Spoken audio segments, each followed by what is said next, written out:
Ushbu videoni Favqulodda vaziyatlar vazirligi akademiyasi kursanti bo'lishni istaganlarga yuboring.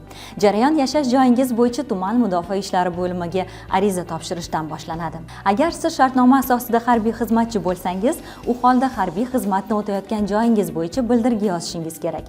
Hujjatlar joriy yil fevral oyining boshidan 31-mart kunigacha qabul qilinadi.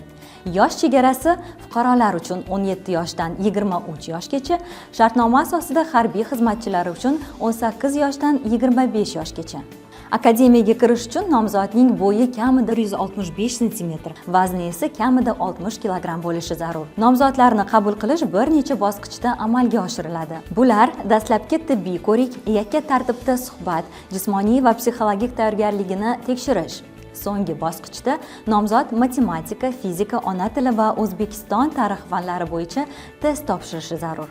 Shuni ta'kidlash joizki, akademiyani tamomlagandan so'ng bitiruvchiga leytenant harbiy unvoni beriladi va vazirlik tizimida harbiy xizmatchi bo'lib, ofitserlik lavozimida faoliyatini boshlaydi. Batafsil ma'lumotni tuman mudofaa ishlari bo'limida olishingiz mumkin. Eslatib o'tamiz, ushbu jarayonlar vaqtida korrupsiya holatlariga duch kelsangiz, Favqulodda vaziyatlar vazirligining 1109 qisqa raqamiga murojaat qiling. Hurmatli yoshlar, qutqaruvchilar kasbi butun dunyoda sharaflanadi.